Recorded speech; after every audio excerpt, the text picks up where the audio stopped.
முக்கியமான பதிவு 2026ஆம் ஆண்டு மார்ச் 6ஆம் தேதி திருநள்ளாறில் சனி பகவான் பயிற்சி எப்படி இருக்கும் என்பதை சொல்கிறதுக்கு முன்னாடி சனீஸ்வர பகவான் நல்லவரா கெட்டவரா போல பக்தி உள்ளவனை நிச்சயமாக பெரிய அளவில் தண்டிக்க மாட்டார்.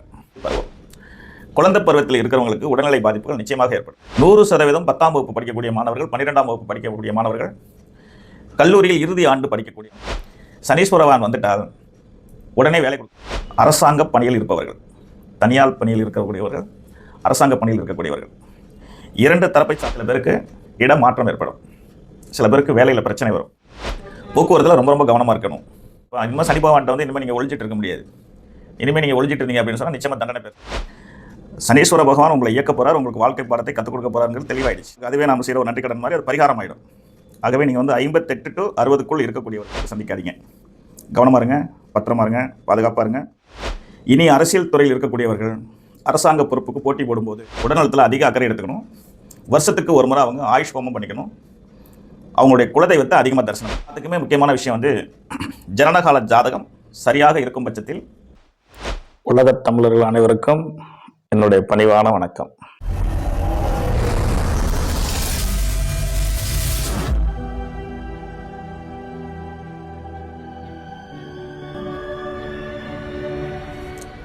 உலகத் தமிழர்கள் அனைவருக்கும் என்னுடைய பணிவான வணக்கம். எல்லோரும் எல்லா நலன்களும் பெற்று வாழ அன்னை பராசக்தி அனுகிரகம் பண்ணுவாங்க. உங்களுக்காக நான் வேண்டிக் கொள்வேன். முக்கியமான பதிவு 2026ஆம் ஆண்டு மார்ச் 6ஆம் தேதி திருநள்ளாறில் சனி பகவான் பயிற்சியாக இருக்கிறார். உலக நாடே எதிர்பார்த்து கொண்டிருக்கிறது. அதில் தமிழ்நாட்டு மக்கள் மிகவும் ஆவலோட எதிர்பார்த்து காத்துட்ருக்கிறீங்க. இந்த அடிப்படையில் மேசராசி நேயர்களுக்கு சனி பகவான் பயிற்சி எப்படி இருக்கும் என்பதை சொல்கிறதுக்கு முன்னாடி சனீஸ்வர பகவான் நல்லவரா கெட்டவரா, அவரை கண்டு நாம் வந்து பயங்கொள்வது சரியா தப்பா? சனி ஈஸ்வரன் அப்படின்னாலே ஈஸ்வரனின் பிள்ளை என்று பொருள். ஈஸ்வரன் எப்படி நம்மளை வந்து பாதுகாத்து வருவாரோ அதே போல தான் சனீஸ்வரனும் நம்மளை பாதுகாக்கவே படைக்கப்பட்டவர். அவர் வந்து ஒரு நீதி தேவன். நீதி தேவன் என்றால் நம்மளெல்லாம் உருவாக்கிய ஈஸ்வரனையே சமமாக பாவித்து நன்மை தீமை செய்தவர். அதில் அவர் வெற்றி பெற்றதுனால தான் அவருக்கு சனி ஈஸ்வரன் என்று பெயர். நீதி தவற மாட்டார் என்பதுதான் அதோடைய பொருள். நீதி தவற மாட்டார் என்ன அர்த்தம்னா, நல்லவர்களை பெரிய அளவில் தண்டிக்க மாட்டார், கெட்டவர்களுக்கு சரியான தண்டனையை கொடுத்தே தீர்வார். ஏன்னா இன்னைக்கு தவறுகளை ஈஸியாக செய்துட்டு தப்பிச்சுக்கலாம் அப்படின்னு நினைக்கிறாங்க மனிதர்கள், அவரவர்களுக்கு தகுந்த இடத்துல. அப்போ ஈஸியாக தப்பிச்சுட்டு போயிடலாம் அப்படிங்கிற எண்ணத்தில் அவங்க இருக்கும்போது தண்டனை கிடைக்காம போயிடுச்சு அப்படின்னா தவறுகள் அதிகமாகும் தானே.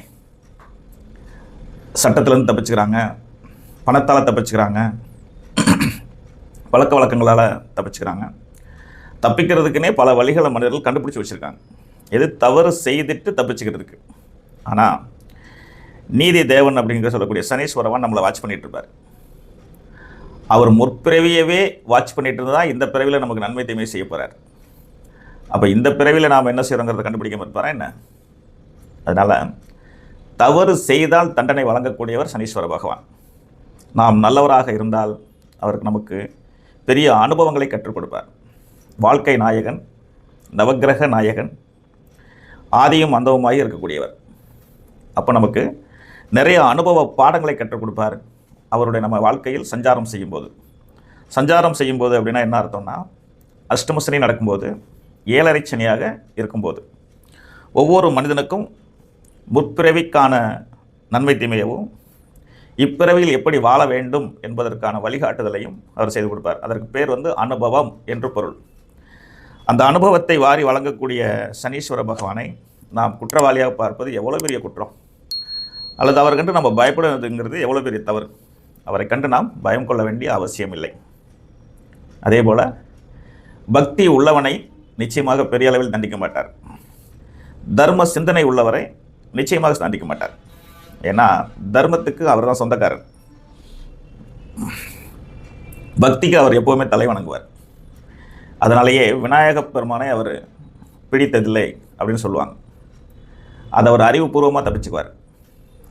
நம்மளுடைய இறை வழிபாட்டில் முதல்ல மேலே பிள்ளையார் சொல்லி போடுவோம் இல்லைங்களா, ஈஸ்வரின் பிள்ளை அல்லவா, அறிவுபூர்வமாக தப்பிச்சுக்குவார். இன்று போய் நாளை வா அப்படின்னு சொல்லி. அடுத்ததாக ஆஞ்சநேயர், அவர் மிகப்பெரிய பக்திமான், ராமனின் பக்திமான். ராமருடைய அவருக்கு எப்படி பேர் சொல்லுன்னு தெரியல, ஈடு இணையில்லாத ஒரு பக்திக்கு சொந்தக்காரனா அது அனுமன் தான். அவரையும் சனீஸ்வர பகவான் பிடித்ததில்லை அப்படின்னு சொல்லப்பட்டிருக்கு வரலாற்றில். அப்போ நாம் யதார்த்தமாக நம்ம கடவுளெலாம் கிடையாது. தர்மவானாக இருந்தோம்னா, உண்மையாக இருந்தோம்னா, நேர்மையாக இருந்தோம்னா நமக்கு வாழ்க்கை பாடத்தை தான் கற்றுக் கொடுக்க போகிறார் என்பதை உங்கள் எல்லோருக்கும் சொல்லிக்கொண்டு, மேச ராசி நேயர்களுக்கு சனி பயிற்சி என்னவாக இருக்கும், எப்படி அமைய இருக்கிறது, யார் யாருக்கு என்ன மாதிரியான சூழ்நிலையை அவர் செய்ய போகிறார் அப்படிங்கிறத பற்றி தான் உங்களுக்கு முன்னாடி சுருக்கமான முன்னுரையாக உங்களுக்கு நான் சொல்ல போகிறேன். மேசராசி நேயர்களுக்கு 6/3/2026 அன்று காலையில் திருநள்ளாறில் சனி பயிற்சி ஆகிறார். அவர் 7 சனியாக ஸ்டார்ட் பண்ணுவார். 7 சனி ஸ்டார்ட் பண்ணும்போது குழந்தை பருவம் அப்படின்னு ஒன்று இருக்கும். குழந்தை பருவம், குழந்தை பருவத்தில் இருக்கிறவங்களுக்கு உடல்நிலை பாதிப்புகள் நிச்சயமாக ஏற்படும். சின்ன குழந்தையாக இருக்கிறவங்களுக்கு பிணிகள் நெருங்கும், சளி பிடிக்கிறது, காயம்படுறது, அந்தந்த வயசுக்கு ஏற்ற மாதிரி சின்ன சின்ன பாதிப்புகளை குழந்தை பருவத்தில் கொடுப்பார். அப்போ அந்த குழந்தை பருவத்தில் இருக்கிறவங்களை பெற்றோர்கள் கவனமாக பாதுகாத்து கொள்ள வேண்டும். இதுதான் குழந்தைகளுக்கு. அடுத்ததாக பள்ளி பருவம், 1ஆம் கிளாஸ்லேருந்து 10ஆம் கிளாஸ் வரைக்கும் படிக்கும்போது பிரச்சனைகள் இல்லை. இந்த 10ஆம் வகுப்பு 12ஆம் வகுப்பு கல்லூரியில் இறுதி ஆண்டு படிப்பவர்கள், இந்த 3 கட்டத்தில் உள்ளவங்களுக்கு ரொம்ப பயம் வந்துடும் தானாகவே. சனி பகவான் வந்துட்டார், சனி பகவான் வந்துட்டார் அப்படின்னு. அதெல்லாம் ஒன்றும் கிடையாது. 100% 10ஆம் வகுப்பு படிக்கக்கூடிய மாணவர்கள், 12ஆம் வகுப்பு படிக்கக்கூடிய மாணவர்கள், கல்லூரியில் இறுதி ஆண்டு படிக்கக்கூடியவர்கள் மிகவும் ஜாக்கிரதையாக சிரத்தை எடுத்து நீங்கள் படிச்சிங்க அப்படின்னா நல்ல மார்க் உறுதியாக வாங்கிடலாம். நீங்கள் அடுத்த கட்டத்துக்கு நீங்கள் போயிடலாம். நீங்கள் கவனக்குறைவாக இருந்தீங்கன்னா பாதிப்பு உங்களுக்கு தான். அதனால் இந்த 3 காலகட்டத்தில் இருக்கக்கூடிய குழந்தைகள் வீட்டில், அதாவது அவங்களுடைய அம்மா அப்பா அந்த குழந்தைங்களுக்கு ரொம்ப ஒரு உற்சாகத்தையும் பாதுகாப்பையும் கொடுத்து டியூஷன் போக்குவரத்து வச்சு அவங்கள படிக்க வைங்க. உணவு பழக்க வழக்கங்களில் பார்த்துக்குங்க. போக்குவரத்தில் கொஞ்சம் கவனமாக இருக்க சொல்லுங்கள். உடல்நலத்தில் அக்கறை செலுத்திக்க சொல்லுங்கள். படிப்புக்கு நீங்கள் சொல்லிக் கொடுத்து அவங்கள நல்லா ஊக்குவிக்கணும். அது மோட்டிவேஷன் சொல்லுவாங்க. அந்த மாதிரி சொல்லி அவங்கள மேலும் மேலும் கவனமாக இருக்கும்படி செய்யணும். அதுக்காக குழந்தைங்களை திட்டவும் கூடாது, அடிக்கவும் கூடாது, பயமுறுத்தவும் கூடாது. ஆகவே இந்த 3 நிலையில் இருக்கக்கூடிய மேசராசி நேயர்கள், ஆண்கள், பெண்கள், மாணவர்கள், மாணவிகள் மிகவும் கவனமாக இருந்தால் நீங்கள் நிச்சயமாக அடுத்த கட்டத்தை நோக்கி பயணிக்கலாம். அடுத்ததாக படிப்பை முடிச்சிட்டேன் சார், டிகிரி வாங்கியாச்சு, இறுதி ஆண்டு 2026ஆம் ஆண்டு நான் படிப்பை முடிச்சாச்சு, டிகிரியை கையில் வாங்கியாச்சு, பட்டத்தை கையில் வாங்கியாச்சு, என்ன சார் செய்யலாம் அப்படின்னு நினைப்பாங்க. ஒவ்வொருத்தருக்கும் ஒவ்வொரு விதமான கற்பனை இருக்கும். நான் பெரிய வேலைக்கு போகணும், பெரிய சம்பளம் வாங்கணும் அப்படின்ற மாதிரி சிந்தனைகள் இருக்கும். அது நியாயமான சிந்தனை தான்.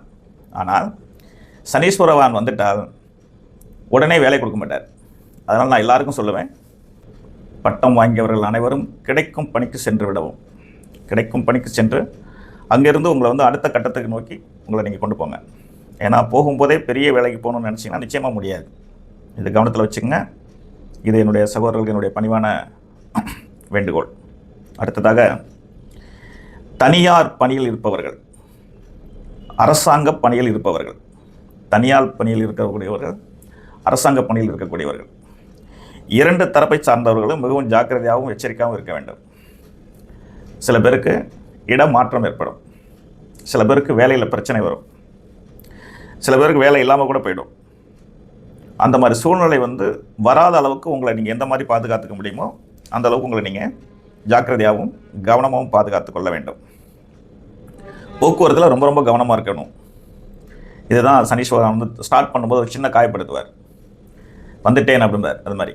அதனால் 100% பணியில் இருக்கக்கூடியவர்கள் மிகவும் கவனமாகவும் எச்சரிக்கையாகவும் இருக்க வேண்டும். உங்கள் மீது குற்றம் இல்லாத அளவுக்கு பார்த்துக்குங்க. மற்றதை சனி பகவான் பார்த்துக்குவார். ஏன்னா நாம் நல்லவர்களாக இருக்கும்போது நிச்சயமாக பிரச்சனை என்பது வராது. வேலையில் பளு அதிகமாகும். அதனால் அனுபவம் தருவதற்கு தானே அவர் வரார். ஒளிஞ்சிக்கிட்டு இருந்த ஊழியர்களை கஷ்டப்படுத்தி விட்டுருவார். நல்லபடியாக பணி செஞ்சவங்களுக்கு ப்ரொமோஷன் கொடுப்பார். அப்போ இனிமேல் சனி பகவான்கிட்ட வந்து இனிமேல் நீங்கள் ஒழிஞ்சிட்டு இருக்க முடியாது. இனிமேல் நீங்கள் ஒழிஞ்சிட்டு இருந்தீங்க அப்படின்னு சொன்னால் நிச்சயமாக தண்டனை பெருசாக இருக்கும். சில பேர் கையெழுத்தை போட்டு வெளியில் வந்துடுவாங்களாம். இப்படிலாம் ரொம்ப நாள் வந்துட்டு நடந்திருப்பாங்க. அவங்களெல்லாம் கண்டுபிடிச்சி மிகப்பெரிய அளவில் தண்டிச்சிருவார். உண்மையாக உழைத்தவர்களுக்கு பணி உயர்வு கொடுப்பார், சம்பள உயர்வு கொடுப்பார். இப்போ முக்கியமான குறிப்பு என்னென்னா, இந்த 58-60 அதாவது ரிட்டையர்மெண்ட் அப்படின்னு சொல்லுவாங்க, பணி ஓய்வுன்னு சொல்லுவாங்க இல்லைங்களா. இவங்களுக்கு நான் சமீபத்தில் கண்ட ஒரு அனுபவத்தை சொல்லிவிட்டு உங்களுக்கு நான் சொல்கிறேன். எனக்கு ரொம்ப தெரிஞ்ச எங்கள் அம்மா ஒரு மேடம், மகர ராசி நேயர், சமீபத்தில் வந்திருந்தாங்க. அவங்களுக்கு கரெக்டாக 60வது வயசு ஆச்சு. அம்மாட்ட கேட்டேன், எப்போம்மா நீங்கள் ரிட்டையர்மெண்ட் ஆக போகிறீங்க அப்படின்ட்டு. ஜனவரி மாதம் இறுதியில் ஆகிறேன்ப்பா அப்படின்னாங்க. நான் சொன்னேன், 1000 மடங்கு கவனமாக பத்திரமாக இருந்து பாதுகாப்பாக வெளியில் வந்துருங்க அப்படின்னு சொன்னேன். நான் இப்படி சாதாரணமாக சொன்னேன், அவ்வளோதான். இப்போது தான் எங்கள் அம்மா சொன்னாங்க, அந்த பணியிலேருந்து வெளியே வர்றதுக்கு அங்கே ஏற்படக்கூடிய பிரச்சனைகள் எவ்வளவுங்கிறத சொல்லி ரொம்ப ரொம்ப வருத்தப்பட்டாங்க. ஆகவே என்னுடைய அனுபவ கருத்து என்ன சொல்லுது அப்படின்னா, சனீஸ்வர பகவான் உங்களை இயக்க போகிறார், உங்களுக்கு வாழ்க்கை பாடத்தை கற்றுக் கொடுக்க போகிறாருங்கிறது தெளிவாயிடுச்சு. 35 ஆண்டுகள் உழைச்சாச்சு, 30 வருஷம் உழைச்சாச்சு அப்படின்னா 2 வருஷம் போனால் போயிட்டு போகுது. இது வந்து அனுபவம், பரிகாரம் மாதிரி அதுக்கு பேர். 58க்கும் 60க்கும் இடையிலேயே நீங்கள் வந்து விஆர்எஸ் கொடுத்துட்டு வெளியே வந்துடலாம். அது அவரவருடைய விருப்பம். இது என்னுடைய அனுபவ கருத்து தான். நீங்கள் ஒரு அனுபவத்தை கற்றுட்டு இருக்கும்போது நான் ஜோதிட துறையிலேருந்து கற்றுட்டு இருக்கேன் இல்லைங்களா. அதனால் இதெல்லாம் வந்து பரிகாரங்கள். ஒரு வேலையை வந்து நாம் விட்டுட்டு வெளியில் வரோன்னா சனி பவனுக்கு அதுவே நாம் செய்கிற ஒரு நன்றிக்கடன் மாதிரி அது பரிகாரம் ஆகிடும். ஆகவே நீங்கள் வந்து 58 to 60க்குள் இருக்கக்கூடியவர்கள் முழுமை செய்து விட்டு வந்துடலாம் அப்படின்னா முழுமை செஞ்சுட்டு வாங்க. என்னுடைய கருத்து உங்களுக்கு சரியாக இருந்துச்சு அப்படின்னு சொன்னால் நிச்சயமாக உங்கள் ஜாதகத்தையும் பார்த்துக்குங்க. உங்கள் ஜாதகத்தை பார்த்து நீங்கள் நல்ல தசாபத்தி இருந்தது அப்படின்னா பிரச்சனை இல்லாமல் நீங்கள் 60 வயசு வரைக்கும் இருந்துட்டு வரலாம். தசாபத்தியும் சாதகமாக இல்லாமல் உங்களுடைய 7.5 சனியும் நடந்துட்டு இருக்கும் காலத்தில் தர்ம சங்கடத்தை சந்திக்காதீங்க. கவனமாக இருங்க, பத்திரமா இருங்க, பாதுகாப்பாக இருங்க. தனியார் மற்றும் அரசு பணியில் இருக்கக்கூடியவர்களுக்கு, ரிட்டையர்மெண்ட் ஆகக்கூடியவர்களுக்கு தான் இந்த பதிவு. ஏன்னா முன்கூட்டியே இடமாற்றம், பணிமாற்றம் இதெல்லாம் சொல்லியாச்சு. அடுத்ததாக முக்கியமான தகவல், அரசாங்கம் அப்படின்னு சொல்கிறதோடு சேர்த்து அரசியல்வாதிகள் அப்படின்னு இருப்பாங்க. நிறைய பேர் இன்றைக்கி அரசியல் துறையில் இருக்கிறாங்க. இனி அரசியல் துறையில் இருக்கக்கூடியவர்கள் அரசாங்க பொறுப்புக்கு போட்டி போடும்போது மிகவும் கவனமும் எச்சரிக்கையாகவும் இருக்கணும். உங்களுடைய ஜனனகால ஜாதகத்தை பார்த்து அதில் மிகப்பெரிய யோகம் இருக்கிறதா தெரிஞ்சால் மட்டும்தான் நீங்கள் அரசியலில் ஈடுபட வேண்டும். அப்படி அரசியலில் ஈடுபடும்போது யோக தசைகள் இருந்தால் கொஞ்சம் வெற்றிகள் கிடைக்க தான் செய்யும். அப்படி ஒரு வேளை தவறினால் மிகப்பெரிய இழப்புகள் சந்திக்க வேண்டியிருக்கும். மிகவும் எச்சரிக்கையாகவும் கவனமாகவும் அரசியல்வாதிகள் இருக்க வேண்டும். ஓகே, 60 வயது கடந்தவர்களுக்கு 7 சனி 3வது சுற்றாக வரும். அவங்க என்ன செய்யலாம் அப்படின்னு கேட்டிங்கன்னா, உடல்நலத்தில் அதிக அக்கறை எடுத்துக்கணும். வருஷத்துக்கு ஒரு முறை அவங்க ஆயுஷ் ஹோமம் பண்ணிக்கணும். அவங்களுடைய குலதெய்வத்தை அதிகமாக தரிசனம் பண்ணிக்கணும். அடுத்ததாக வந்துட்டு முதலாளிகள்னு ஒருத்தங்க இருப்பாங்க. முதலாளிகள் அப்படின்னு ஒருத்தங்க இருப்பாங்க. 30 வருஷம் சிறப்பாக தொழில் நடந்தது சார், திடீர்னு என்ன நடந்ததுன்னு தெரியல, சரிவு வந்துருச்சு அப்படிம்பாங்க. இவங்களாம் அட்வான்ஸாக ஜாதகத்தை வந்து கவனமாக பார்த்துட்டு தொழில்துறையை வந்துட்டு நிதானமாக செலுத்தி நிதானமான பயணத்தோடு நடந்துக்கிட்டாங்கன்னா பெரிய பாதிப்புகள் இருக்காது என்பது என்னுடைய அனுபவ கருத்து. எல்லாத்துக்குமே முக்கியமான விஷயம் வந்து ஜனனகால ஜாதகம் சரியாக இருக்கும் பட்சத்தில் 100% பயப்பட வேண்டியதில்லை. எல்லாவற்றுக்கும் மேலாக பக்தி இருந்தால் பயப்பட வேண்டாம், தர்மம் செய்தால் பயப்பட வேண்டாம், குலதெய்வத்துடைய ஆசியை பெற்றால் நிச்சயமாக பயப்பட வேண்டாம். அப்போ நம்முடைய முன் ஜென்ம கர்மாவின் பயனையும் இப்பிறவியில் நாம் விவரம் தெரிந்த காலத்திலிருந்து 60 வயது வரை நாம் செய்த நன்மை தீமைகளை ஒத்து தான் 100% சனீஸ்வர பகவான் நமக்கு நன்மையும் தீமையும் செய்வார். தவறு செய்திருந்தோமானால் தண்டனை என்பது தவிர்க்கவே முடியாத ஒன்று. தவறில்லாமல் தர்ம சிந்தனையோடும் பக்தியோடும் வாழ்ந்தோம்னா நிச்சயமாக அவரால் பெரிய பாதிப்புகள் எதுவும் ஏற்படாது. அதை நீங்கள் மனசில் பதிவு பண்ணிக்கோங்க. ஜனனகால ஜாதகம் அப்படிங்கிற ஒரு சின்ன குறிப்பு. 7.5 சனி நடக்கும்போது எல்லாருக்கும் இன்றைக்கி கிட்டத்தட்ட ஜோதிடத்தில் கொஞ்சம் ஆழ்ந்த ஆர்வமும் ஆழ்ந்த ஈடுபாடும் கொஞ்சம் கொஞ்சம் தெரிஞ்சு வச்சுக்கிறாங்க. அதில் நான் அறிந்த ஒரு அனுபவ கருத்து என்னன்னு கேட்டிங்கன்னா, 7.5 சனி பகவான் நடக்கும்போது சனி திசை என்று ஒன்று நடந்தால், அடுத்து சந்திர திசை என்று ஒன்று நடந்தால் கொஞ்சம் கடுமையான பாதிப்புகள் இருக்கும். இது உங்களுடைய ஜாதக கட்டத்தில் உங்களுக்கே தெரிய வந்துச்சு அப்படின்னா நேரடியாக நீங்கள் என்னை பார்க்க வந்துடுங்க. ஃபோன் மூலமாகவும் பேசிக்கலாம், நேராக வரக்கூடியவங்களும் நேராக வந்துடுங்க. ஏன்னா சந்திர தசை மற்றும் சனி தசை நடக்கும்போது 7 சனி நடந்தால் கொஞ்சம் ஆபத்துகள் வந்து அதிகமாக இருக்கும் என்பதை சான்றோர்கள் சொல்லியிருக்காங்க. நானும் 25 வருஷமாக அதை நான் வந்து அனுபவித்து வச்சுருக்கேன். ஆகவே 100% பக்தி உள்ளவர்கள் தப்பிச்சுக்கலாம், தர்மம் செய்யக்கூடியவர்கள் தப்பிச்சுக்கலாம். அதில் எந்த சந்தேகமும் வேண்டாம். சனீஸ்வர பகவான் அருளால் மேசராசி நேயர்கள் பெரிய வெற்றிகளை அடைய வேண்டும் என்று எல்லாம் உள்ள இறைவன்ட்டை வேண்டிக்கிறேன். நான் நீங்கள் என்ன செய்யணும் அப்படின்னு கேட்டிங்கன்னா, குலதெய்வ வழிபாடு செஞ்சுருங்க. மேசராசியில் பிறந்தாலே முருகனுடைய ஆசையை பெற்றவர்கள் என்று பொருள். அதிகமாக முருகனுடைய வழிபாடு பண்ணுங்கள். முருகன் கோயிலுக்கு போங்க. 6 படை வீட்டுக்கும் முடிந்தவர்கள் போகலாம். பக்கத்தில் இருக்க முருகனை தரிசனம் பண்ணிக்கலாம். முருகனுடைய சிந்தனையாகவே இருங்க. முருகனுடைய அருள் உங்களுக்கு கிடைச்சிருச்சு அப்படின்னா சனீஸ்வரனால் ஏற்படுற பாதிப்புகள் உங்களுக்கு குறையும். ஆகவே குலதெய்வ வழிபாடும் முருகனுடைய வழிபாடையும் நீங்கள் செஞ்சுக்கோங்க. வாழ்க்கையில் நிச்சயமாக ஒரு மிகப்பெரிய வெற்றி அடைவீங்க. மேலும் நீங்கள் வந்து தகவலை தெரிஞ்சுக்கணும் அப்படின்னா நேரடியாக எனக்கு ஃபோன் பண்ணுங்கள். ஃபோன் மூலமாக உங்களுடைய ஜாதகத்தை வர முடியாதவர்களுக்கு ஃபோன் மூலமாக வாட்ஸ்அப்பில் அனுப்புங்க. அதன் மூலம் நம்ம பலனை தெரிஞ்சுக்கலாம். நிச்சயமாக மிகவும் பணிவன்போடு கேட்டுக்கொள்கின்றேன். பக்தி தர்மம் இரண்டையும் சேர்த்துங்க. வாழ்க்கை ரொம்ப நல்லா இருப்பீங்க. அடுத்தடுத்து ஒரு பதிவில் உங்களை நான் சந்திக்கிறேன். நன்றி, வணக்கம், வாழ்க வளமுடன்.